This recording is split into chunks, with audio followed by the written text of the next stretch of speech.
My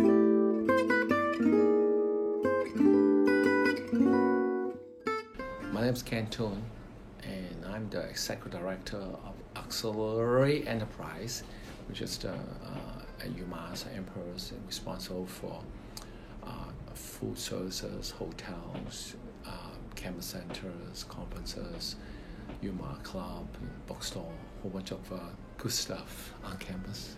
When I first arrived in UMass 20 years ago, and I didn't realize that Princeton Review at that year, 1998, gave us that what's food? Is it food? I think that's the question. We were probably the last, worst of the worst, And then I went to talk to my boss, and I said, "Wow, I didn't know that, And we have so much we can do and work on, and I don't believe we're the worst food, but we need to tell the story better." In 1998, we have 8,400 students on meal plan. Today, we have 23,000 over on the meal plan, It's being recognized by the Princeton Review as the best campus food for the 3 years in a row. I think probably one of the proudest moments because we know how much hard work our staff have put into it, the team, and also how much our students really support our program. It validates what we believe, that do the right thing, put students first, provide value, serving delicious food. I was born in Hong Kong and then grew up in Hong Kong and then come to Canada for my couple years high school, and then went to Acadia University for my business school. After I graduated, I was going for banking for about a year and a half. I learned disciplines about banking, and then next, they want to transfer me to Newfoundland, Canada, and I think I want to closer to home. My home is in Toronto, and then I decided to apply a job with Marriott, hotel. And then I worked there about over 10 years. I loved the job. It taught me about customer service.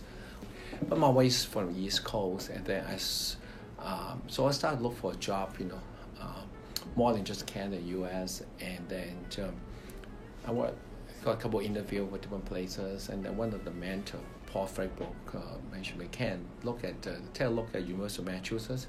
It's great for the family, and then you'll like it. And then they're like a sleeping giant." I'm lucky they chose me, and then it's the rest of the story, So I call my dream job, also a job that I think is constantly evolving. When I grew up in Hong Kong, it's a very competitive environment, and then you always need, I think my mom makes sure that university education is very important, and then it's more urban environments. And then I always remember that, she, on the weekends, took us to the farmer's market, and then and remind a lot about, at those days, I think, buy everything fresh. And then, and also, I just remember how she bargained with different vendors and so on. Buy local means fresher, we deal with the farmer, Joe Sikowski. He have about 250 acres, plus work another 15, 16 farmers, and so fresh, that some of the farm maybe half a mile from us.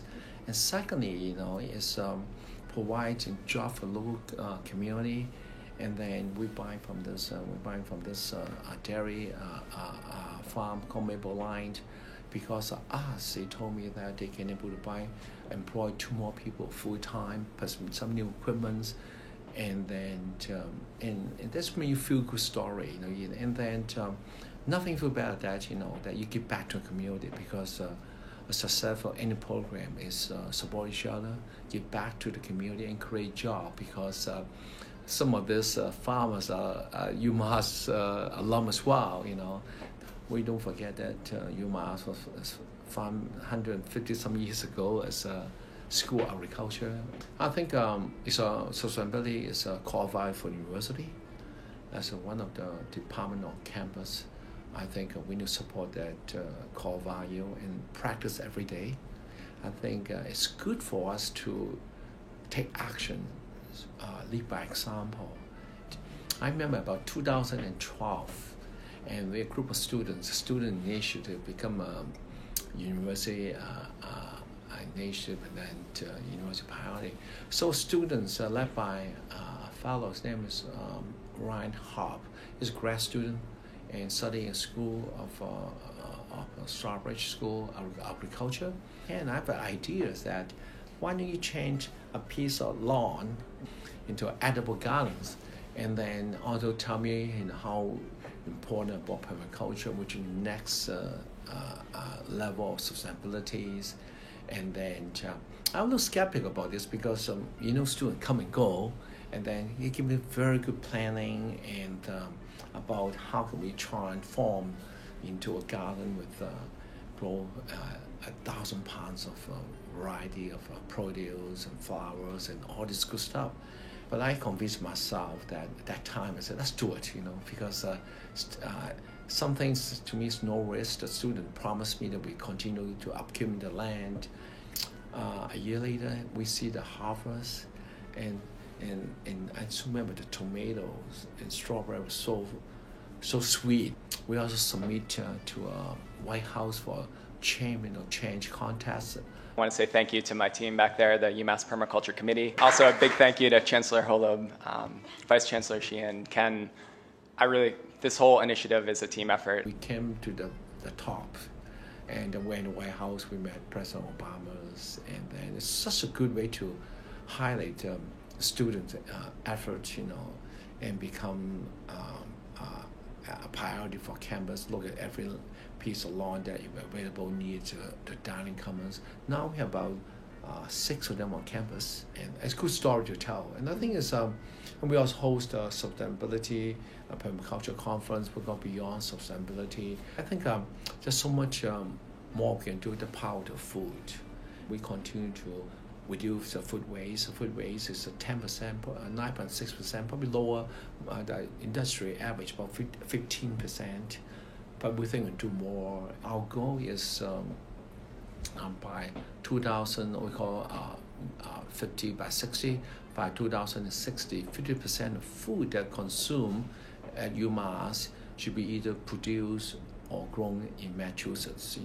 That's our goal. It's a lofty goal, but we want to do it because we are the University of Massachusetts, and we are doing a lot, but I think we do even more as well. It's so good that what UMass done can influence other campuses, do the right thing.